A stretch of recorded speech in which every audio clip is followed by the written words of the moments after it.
This cracks me up.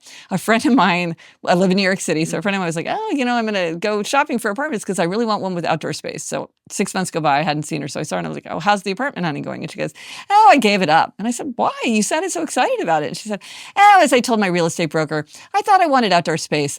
I actually want a husband. And I'm like, good to identify. Those are completely different. But you see how you could be confused in your own mind. And you're like, if I had outdoor space, I'd just be happier. I would just be happier. And it's like, but identify the problem.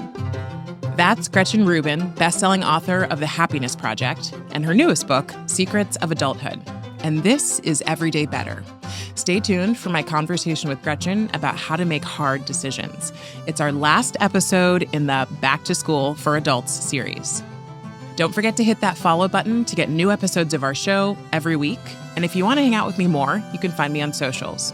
Finally, if you like this conversation, I have a favor to ask of you. Leave us a review wherever you're listening so we can keep bringing you more conversations that you love.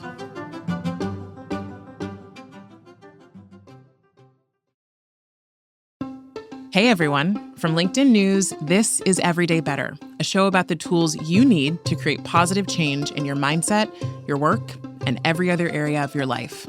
I'm Leah Smart, LinkedIn senior editor and a certified professional coach, and I help people become better versions of themselves one day at a time. So every week, I sit down with a trusted voice so that together we can explore how to take small steps toward big changes, the kind we plan for, strive toward, or never saw coming. So I am what today's guest, happiness expert Gretchen Rubin, calls a maximizer when it comes to decision making, which means I want to know every possible option and every likely outcome so I can make sure I make the best decision. Oh, and also I don't want any regrets and I don't want any FOMO.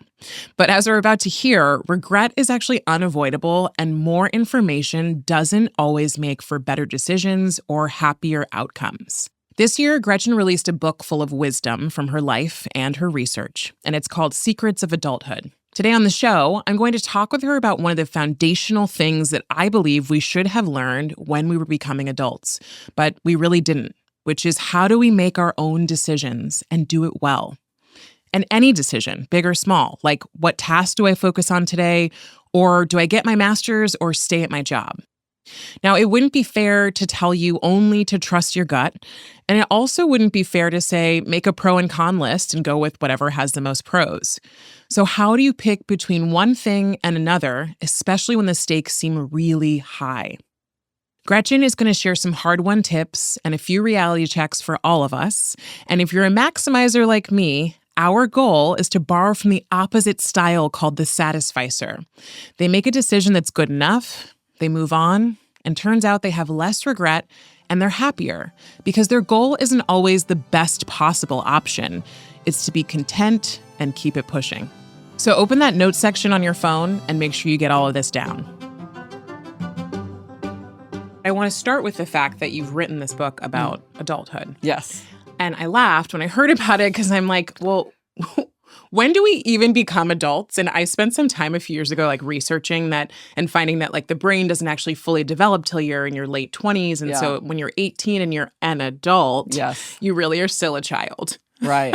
But I think a lot of people don't feel like adults. I mean, I remember my father said he didn't feel like an adult until both of his parents had died. Oh, wow. And he's like, now I feel like an adult. But I mean, he was in his 50s or 60s. I think that we only have adults when we're little. And we think that the grown-ups know everything and they know the answers and they got it under control. And then you get to be that age and you realize oh my gosh, everybody's just making it up as they go along. Nobody knows what they're doing. Yeah. I'm not the adult the way I thought that people were adults. But there are lessons that we learn with time and experience. Right. And that's what this book was about, was what do you pick up along the way? And can you help other people by talking about those lessons? Did you have a moment when you were looking around and going, where are the adults, and realized it was you? Oh, constantly. Constantly. Yeah. Where you're like, isn't there somebody who's in charge of this? Right. And you're like, I guess that's me. That's me somehow. Yes. Or I remember I had a moment when I did feel like sort of a grown-up and a mother when I was throwing a surprise party for my father's birthday, milestone birthday. And so I had a big flower arrangement delivered. And I heard my daughter say, my mommy is having a flower party. And I thought, I am now the mommy. I am am mommy having the a one flower- having the party. I am Oh having my a flower God. party. And that's probably the most adult. But I have to say, the most time in my life when I felt adult, when I felt sophisticated and in command and like, I have figured this world out, was when I was a senior in high school. And it's Oh kind my of been gosh. downhill ever since then. Hasn't it? Because then I was like, I've got this figured out. And then it's like, whoa, then you step into a big, big world. Big world. And you start all over again. Do you, I mean, so are there things, it's hilarious you're talking about senior in high school because I was thinking about the fact that like, how is it possible that a 17-year-old, Yeah. 18-year-old has to make one decision Yes. if you are choosing to go to Yes. school or not? Yeah, yes. That is So impactful. That is going to, listen, we could all say that everything happens for a reason and all things do Yeah. work out. But at the same time, in the moment, yes. especially where we are now, people are telling you that this is one of the most important decisions you will ever make in your life is to choose what you do next after school. And we are literally children. What do you, as you think about that moment, wish that you had been taught? Well, a couple of things. One is sometimes when choices are very hard to make, it's because they're not very different. And so if neither one is the wrong choice, then neither one is the right choice. And so you're picking, and so then you don't know what the consequences are, but they are not knowable. So it's not like you can cogitate yourself into figuring out which one is the better decision. Right. And so sometimes that takes the pressure off. Another thing is sometimes we need to make a decision and make it work. You are the one who is creating the situation. And a choice becomes the right choice, something like college, because you go and you make your friends and you find the professors and you have the adventures and the experiences. And so it becomes the right choice because of what you bring to it. It's not like it was the right choice in some kind of objective way. Another thing to remember, and this is something that I have to remind myself a lot when I'm sort of choosing between an apple and an orange, is that sometimes I think we have the idea that if we think hard enough about a question, a decision, or we do enough research or we talk to enough people, that we can make a choice where we are 100% confident in the rightness of that choice. But a lot of times when we're struggling with a decision, it's because one is an apple and one is an orange. And if you live on the East Coast, you can't live on the West Coast. And so either choice will bring unavoidable regret. So to think that you can avoid regret, you just waste your energy. It's kind of like, well, which one do you choose? Understanding that you may always wish that you could have also had that other life. I think that takes some of the pressure off because this idea that you can have no regrets, well, you may. You just may always say like, oh, that would have been really cool. I would have loved to have done that. But if I'd done that, I couldn't have done this. And this is what I chose. Oof. There's so much, when I think about adulting, it's like the accountability that you have to live in with the choices that you make. Yes. And how difficult that can be and how Oh my gosh, paralyzing. James Baldwin, I can't get his beautiful wording, but he says something like, people pay for the decisions that they make, and they pay for them very simply with the lives they lead. Oh my gosh. And you're just like, whoa. You're like, what do you mean? I'm like, back to the books. I'm going to research everything. But on the other hand, but the two things are true. It's Yeah. like, on the one hand, everything matters, and we want to be very intentional and very purposeful, and I'm very wary of like drifting into a decision because, not deciding is a decision, not choosing is a choice. Often we are making a decision even if we are kind of just drifting. But on the other hand, we can always change. Enormous change in a very short time is possible. We're not locked in. We're more free than we think often, and we can feel that we're more trapped or that our decisions are more limited than they actually are. And so I think one thing for people to remember is like, well, could I undo this decision? If it doesn't work out, could I change my mind later? Yeah. Both things are true. I mean, I think about the fact that like the possible selves, we've been talking about that a bit. And this idea of the possible selves that die as you make each decision. It's painful. Yeah. It and is like, painful. how do you mourn that, I guess? And then I say I guess because I'm still not even sure how I've done it. But it's you kind of mourn that and then you move into this other self. But the idea that you can go back and change means that your possible selves don't necessarily die. You had a big shift in your career, which I think is really important as we talk about like possible future selves. Right. You started off going to law school. I did. And you were on your way to a pretty what would have been a probably really successful career in law, and you made a shift. But what I first want to know is like you chose law for a reason. What? Oh, that's a good question. Great. So I did exactly what I said you shouldn't do, which is I drifted into it. I did not intentionally say, oh, I want to be a lawyer, therefore I will go to law school. I said things to myself like, I don't know what else to do with myself. It's a good education. It's good preparation for a lot of different things. I'm good at reading and writing. I'm good at like following directions. My father's a really happy lawyer, so I kind of get it. And because I didn't know what else to do, I was like, okay, I'll go to law school. And what I say now is going to law school is excellent preparation for becoming a lawyer. If you're just saying like, well, I don't know what else to do with myself, I would think very long and hard about it. Something it else, worked out really, really well for me. I'm so happy that I got to clerk for Justice Sandra Day O'Connor. Yes. I had an amazing experience. But it's long and it's hard and it's expensive and it's grueling and it's not something that you just lightly do.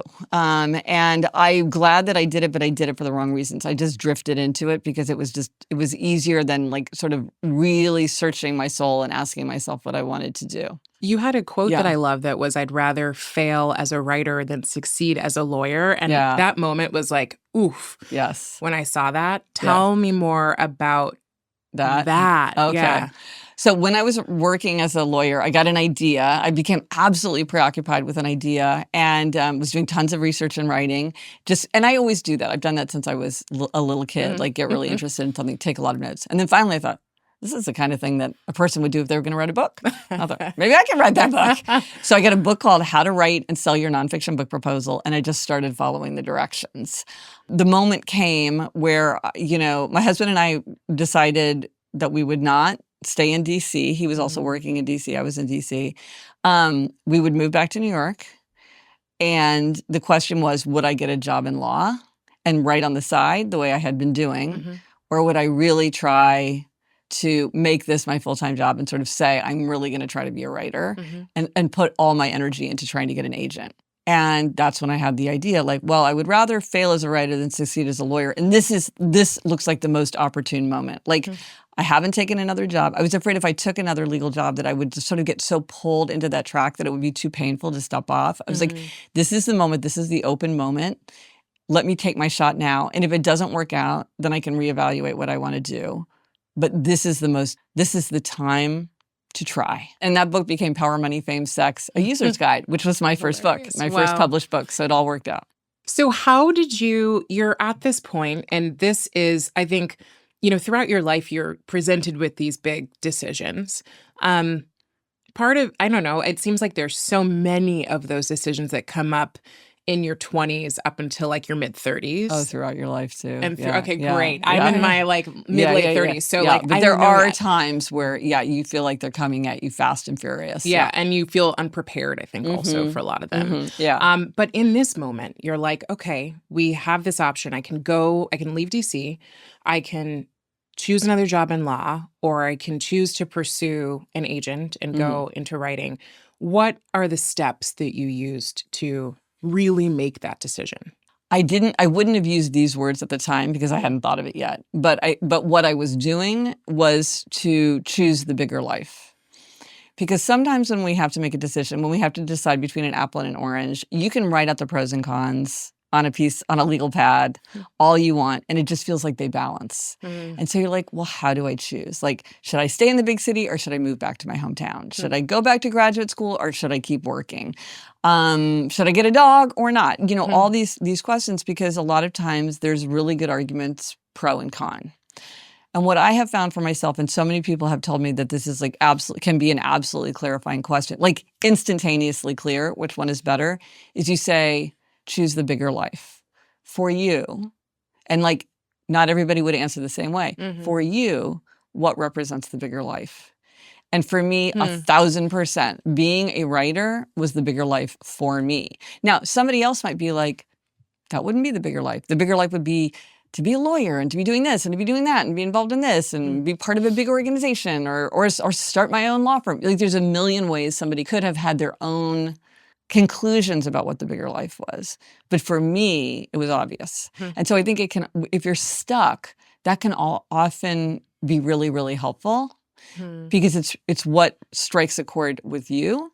Because in the end, there's a limit to how much we can consult with other people about really big decisions. Right. In the end, they can't make it for you. They can't make it for you. And I think what's nice about this too is sometimes it's helpful to put things in kind of like, say, if you could do it magically, because that allows our minds to be freer. Like, if you could magically get rid of one bad habit, what would that be? Well, then your mind could pick something that seems wild that off seems the wall, wild, and I could right, never get rid of that. Because you might not even want to articulate that to yourself, because once you say it, you might feel like, oh, do I have to do it? But if I say, you can just do it magically, it kind of frees our imagination, and like we can because I think one of the things that's so hard to know ourselves, like, what do we want? I don't know. Right. You know, what kind of person am I? I have no idea. You think, I just hang out with myself all day long. Right. Of course I know myself, but it's really hard.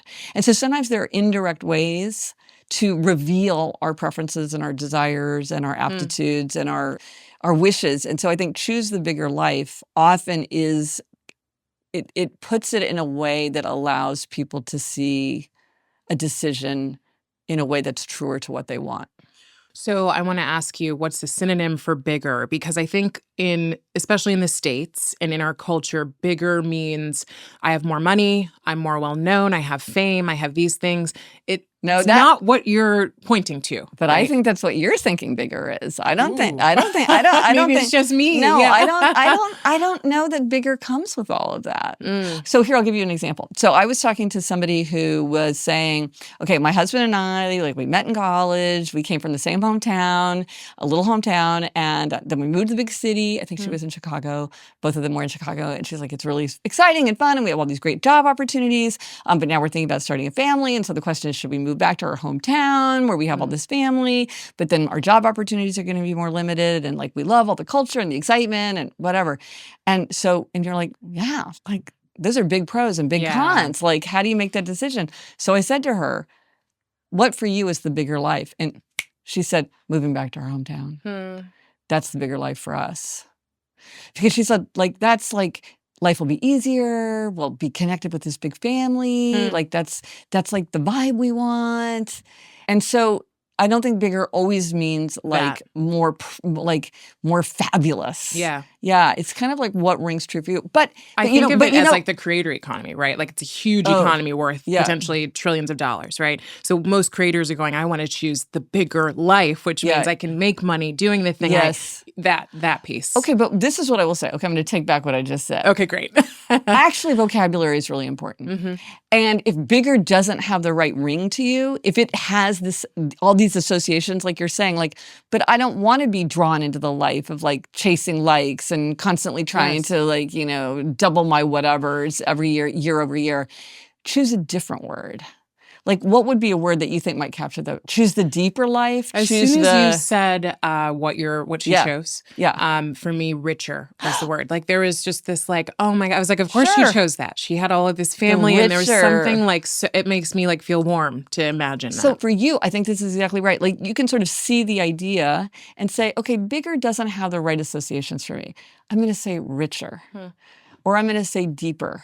Or I'm going to see, but I wouldn't get into something like jargony or like, you know, blah, blah. The more fulfilling and purposeful, blah, blah, blah. No, it's so clean to you say want the bigger, the richer. Immediately I knew too, as you're describing. Or maybe somebody even is something like, I love salt. I love salt as a concept. Salt is amazing. Choose the saltier life. It's like, find a way to adapt it to yourself, make it work for you. And then it's even more powerful because it has unique associations because it's coming out of your imagination. Choose the bigger life, the richer life, the saltier life. For Gretchen, this is at the center of decision-making. But my question is, will choosing the bigger, richer, saltier life make us happier? So when we come back, Gretchen and I are going to get into that.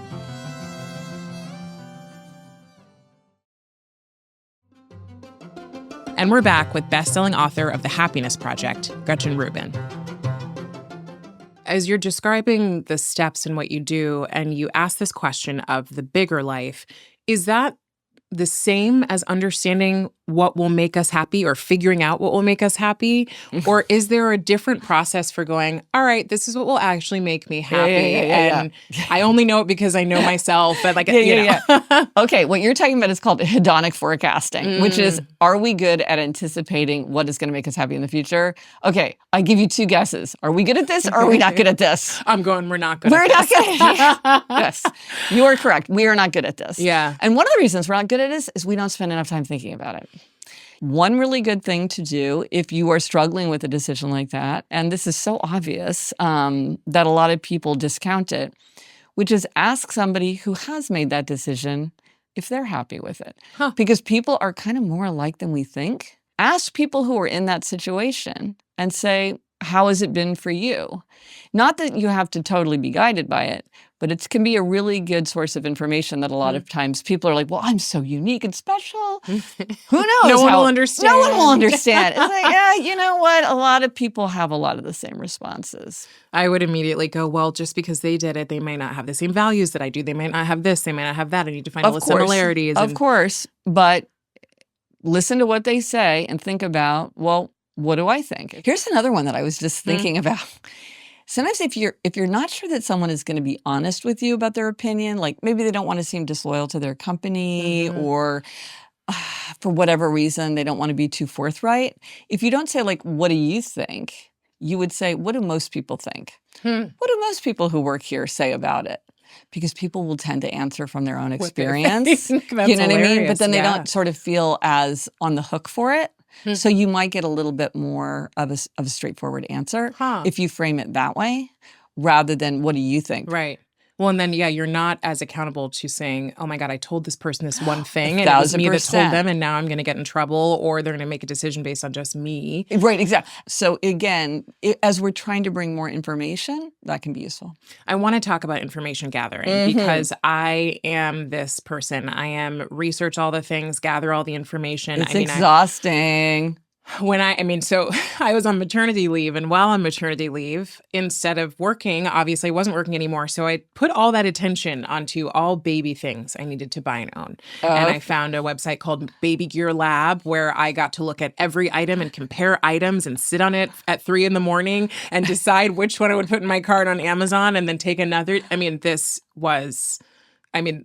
Thankful for my family for being open to this. I also did thoroughly enjoy it. Yeah. However, interesting. Yeah. Well, I think I partially thoroughly enjoyed not making a choice because I wanted so badly to have the certainty to make the right choice and not have to get something in the mail or take her to a daycare or whatever that was the wrong choice. Yes. You said something that I love, which is, and I was like, God, I feel seen. You said, do you need more time or do you need to just make a decision? Yes. Like, it's so hard, right? I could say I need more time. I need more time to research. I have to ask more people. But in reality, there's a freedom to just choosing. Yeah, and if you're enjoying it, then it's fine. It's when it becomes exhausting that you want to say, or if you're using it to procrastinate because you just don't want to, how do you know? Push the button. I think I think if you say like, or like a lot of times I'll put off making a decision, like thinking that I need to talk to somebody, like I need to consult with somebody. And I'm like, they're not going to tell me no, it's just, I'm procrastinating by pretending like I need more information. That's what I do. Now since you are like, love research, now you might be a maximizer when it comes to decision making. So some people are satisficers and sometimes I'm a maximizer. Okay. Yeah. So satisficers are people who like, they have their criteria and that criteria may be very demanding, but once it's met, they make a decision. It's like, this bike has all the things I was looking for. I will buy this bicycle. Maximizers want to make the totally best decision kind of on taking every single possible factor into account. And so they need to think about every single thing and make a decision from every single option. And I think of this because like I grew up in Kansas City, Missouri. And like if you wanted to buy like a white button-down blouse and try it on in a store, there was only so many stores you go to. You can go try on every single white blouse. You live in New York City the way I do now. Right. That's the rest of your life. And what's surprising is you would think that maximizers would be more pleased with their decisions in the end because they've investigated them so thoroughly and been so intentional in their decisions. But what the research shows is that actually satisficers are more satisfied with their decisions because maximizers will like reopen the question. Did I take everything into account? Was there something I overlooked? Should I have checked this one more website? Whereas satisficers are like, this is what I wanted, I got what I wanted, I'm done. So sometimes it's just good to know which way you lean. And if you are a maximizer, maybe try to say to yourself, okay, these are the 10 things that I think are important to me. Once I see all these 10, then I'm going to give myself a limit and I'm not going to keep looking because that analysis paralysis can be real. I'm curious about like kind of connecting the dots between the for me, it will be choose the richer life. Yes. And this Love it. small little thing of buying something, other things that are big, which are, choosing a job, choosing a Yes. city, like you said, getting a dog. Right. Yeah. It takes me back to like, well, what are my values? Because I was Yes. like, well, I mean, I Yes. should be researching the best things and I should be finding them. And I am a maximizer, but how do I become a satisficer? And I was like, well, am I wasting the time I would use doing something else I value more when I'm sitting looking for all these things? And I value my sleep and I value my time with my family. Okay. So if you're struggling with that, these are some ways to cut that short or to limit it in a useful way. One is deadlines. I'm going to make a decision by tonight at 10 p.m. At 10 p.m., I'm going to just say I'm done and I'm going to pick the best one. Or by the end of the week. Another one is setting limits. So I'm going to look at 5 sites, but not 15 sites. I'm not going to consult every possible person. I'm just going to consult, a limited number.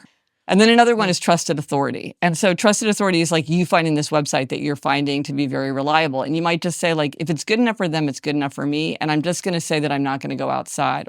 Or like, let's say you're trying to think about, should I get this kind of software? And so you find somebody who you think like, you really trust their judgment. They do their research. Clearly research is important to you. And you're like, I know that this person values research the way I did. They made a decision. If it's good enough for them, it's probably good enough for me. I don't need to like reinvent the wheel every time. And so with limits, deadlines, and trusted authorities, often just an appeal to efficiency. Like, this is not a good use of my time. I want to spend 5 hours a week investigating baby gear, but no more than 5 hours because it's starting to crowd out other things that are more important to me. And like really maybe timing it, and saying like, I'm only going to give myself this much time because sometimes these things can crowd out other values, as you say. There's something that I want to highlight that's a larger decision that reminded me of something I last year, which was I got into a master's program. Yes. And I had been wanting to do this master's program. And I was waffling back and forth for so long. My husband was like, make a choice. Yeah. And for me, the master's program was really important. The idea of getting, additional education, of, shifting maybe a little bit of how credible I felt in my career. I mean, all of these things mattered and they're all oriented toward work, which is really important to me. And I had been waffling so much and I was analyzing, I was talking to people. I mean, I talked to the program director. I mean, I did everything. Yeah. And finally I just said, June 8th, I have to decide. Okay, and so you set a deadline. And I didn't even know what I was doing. Okay. But that actually forced me to do it, and I turned it down. Interesting. And I will say, when I turned it down, I didn't feel like, oh, I'm so glad I turned that down. Right. I felt... Because you had unavoidable regret. Because both ways had their appeal. And to do one was not to do the other. To do the other. So I think that's exactly why I think to expect to feel like an ecstasy of, I made the right decision, we often don't feel that way. Because there's the regret of the path not taken. I will say the next morning I found out I was pregnant, which was hilarious because I would not have been able to do that master's program. Interesting. So I think that there was something for me, like I knew somewhere inside of myself, and that's probably part of the reason. Yeah. It wasn't until a few days ago I discovered there was another option. We're talking about possible selves. Sure. I use ChatGPT and I love it for learning because I love knowledge and research. So I said to ChatGPT, well, what kinds of other masters could I look at? Like, I really don't want to lose this possible self. And it answered me, and I went back and forth with it and found something I was really interested in that was local, still a really strong program, a really amazing school, and much more convenient for me. This took over a year for me to feel this sense of like, I found something that could potentially fill this hole. Yes. If that makes sense. Yes. I want to know, I want to know what you make of that, right? There's the unavoidable regret, and then there's this big liminal space between. Yeah, well, and your story points at something that's so important, and I'm so glad that you brought this into the conversation, which is we often default to a binary. It's just easier for our brains to say yes or no, do it or don't do it, stay or go. And actually, a lot of times it isn't just yes or no. There are many possible ways to do it. And I think you're like, no to this program, but are there other possibilities that I could achieve my aims in a way that would work for me? It's not yes or no. It's like, well, what are the other What options else? that I hadn't considered? Right. Because a lot of times we don't stop and say, like, well, what are the things that are in between? And I think sometimes we state it very starkly for ourselves because we want to feel completely justified in our decision, or we don't want to feel the pain of like the of making the decisions. I remember talking to somebody who was saying, like, well, this is my question. Do I stay in my dead-end job just out of sheer just being trapped by my need for security? Or do I throw it all away and live a life of freedom and possibility? And I was like, well, I think you know the answer because of the way because the way you stacked the question. But the fact was, this was somebody where he did not have the resources and the wherewithal to just like throw it all away. But I'm like, there is a big difference between staying stuck in your job and feeling like there's no future for you and like throwing it all away. It's like, are there things in between? Are there ways you could take steps toward it in a more realistic way?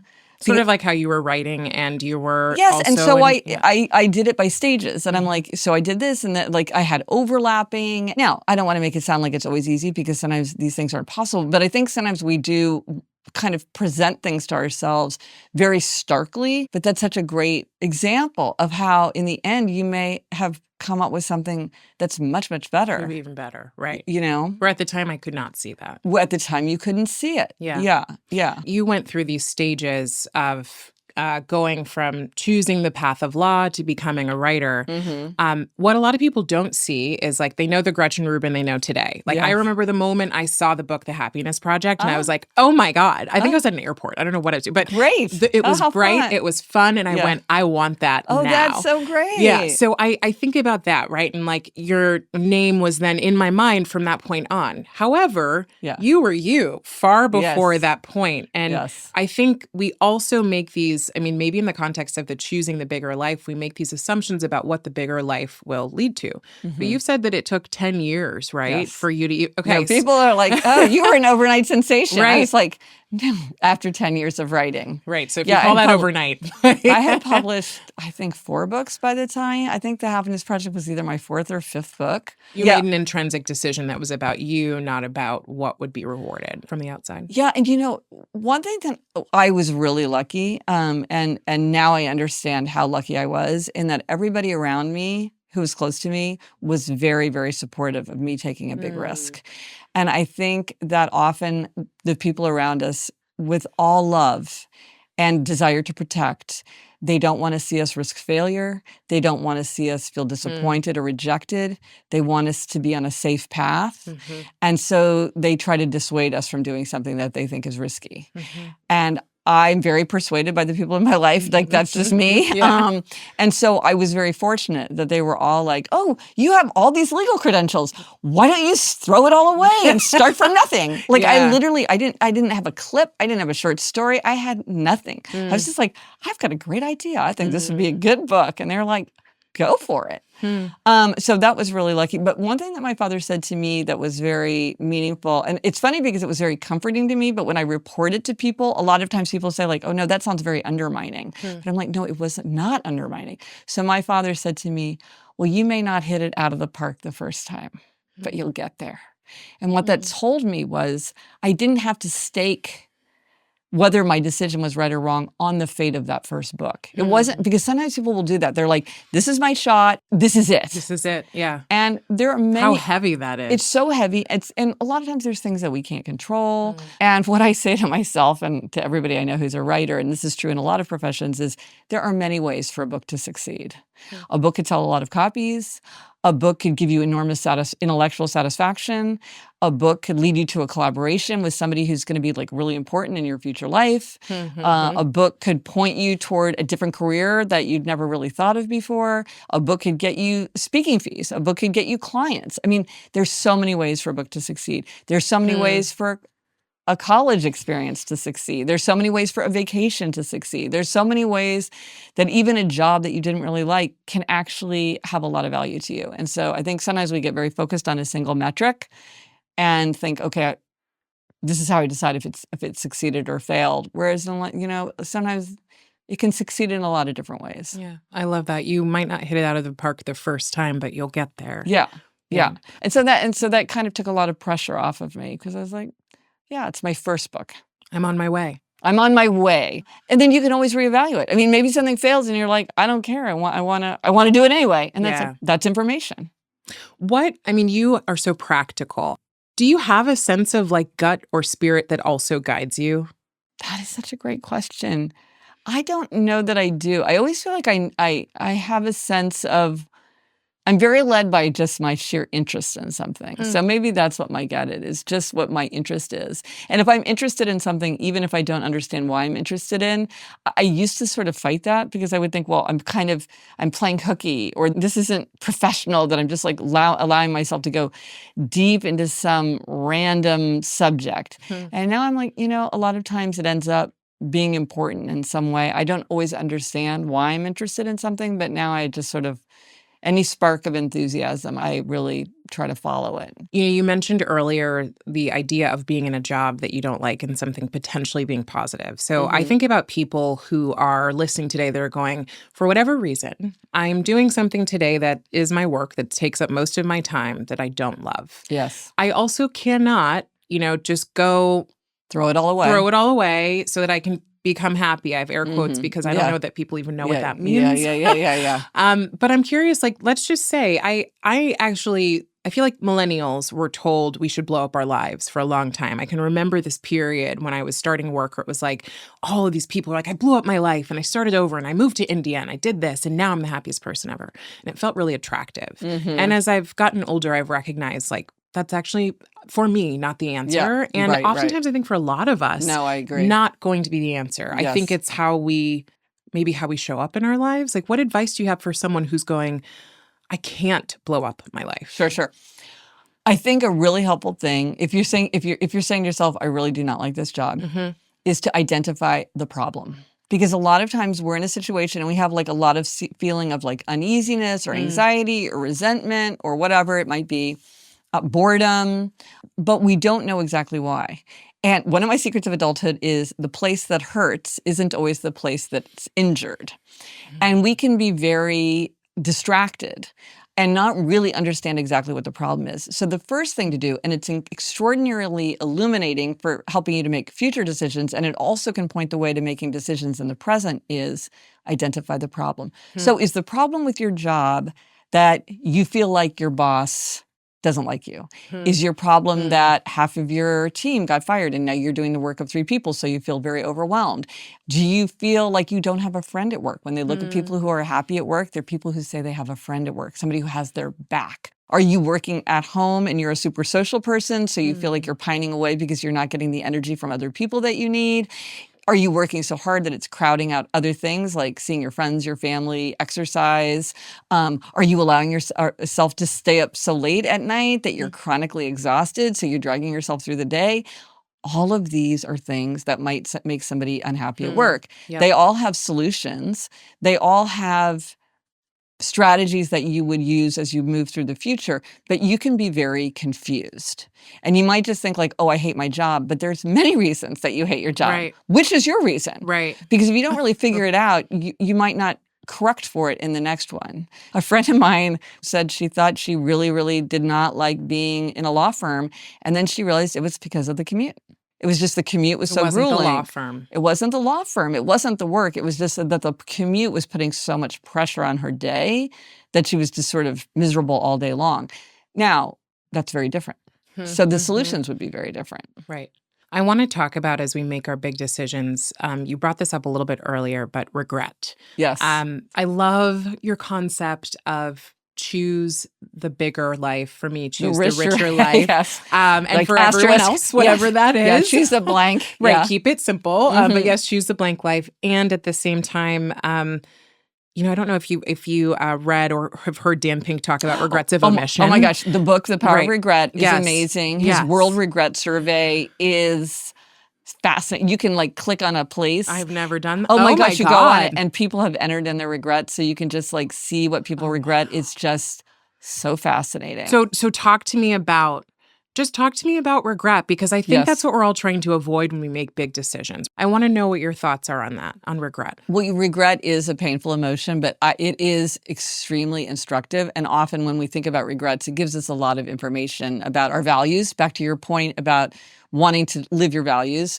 and what we might do differently in the future. And so there's a lot of ways to you can anticipate regret. So you could say like, let's say you're trying to make the habit of regular exercise. You could say, like, if I come to the end of the year and I haven't made any progress towards that, am I going to regret it? It's like, yes, I'm really going to regret it. And thinking about that regret can sometimes help us to make better decisions in the present. And then thinking back on the regrets we have can make us do better as we're thinking about going forward. Like when I was in college, I didn't do any extracurriculars, and I really regretted this. So when then I got to law school, I was like, okay, now I'm going to correct for that regret. I'm going to do a ton of extracurriculars. And it was such a great decision. Oh, good. But if I had sort of pretended to myself that I didn't regret that, or hidden it from myself and not acknowledged the pain of like, wow, I really missed a lot of opportunities to like have great experiences and make good friends. And like now I see it was a big part of the college experience. Like I was so focused on the academics, like I really missed something important. But then I was able to carry that forward. So what did you sit with the like, oh crap, I did the wrong thing? You Yeah. have to sit with that grief Well, and a I little missed bit. the opportunity, right? Yeah. It's like I didn't put myself out there. I think in Dan Pink's framework, it's a failure of boldness. I wish I had put myself out there. I wish I had taken the risks. I wish I had tried, even if I wasn't sure about. So I think regret can be very helpful. Yeah, instructive. Very because instructive. Then you used it to do the Very next thing. instructive. So what's like a final thing you say to people who are listening to us and are at the precipice of a huge, or what feels like a huge decision in their adult life? Make a pros and cons list. Ask people in the situation, are they happy with their decision? And whatever for you represents the bigger life, the richer life, the deeper life, do what will take you there.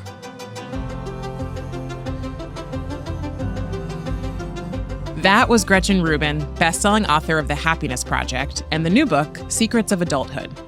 If you liked this episode, make sure you check out last week's about optimism with mindfulness expert Case Kenny. You can find a link to that in the show notes, and give it a listen so you can let us know what you think. Everyday Better is a production of LinkedIn News. The show is produced by Emily Reeves and Ava Ahmadbegi. Asaf Gadron is our sound engineer. We get additional support from Alex Kutsiatsova and Mujib Merdad. Sarah Storm is our senior producer. Dave Pond is head of production and creative operations. Maya Pope-Chappelle is director of content and audience development. Courtney Coop is head of original programming. Dan Roth is LinkedIn's editor-in-chief and vice president of content development. And I'm Leah Smart. Thanks for coming with me, and we'll see you next week.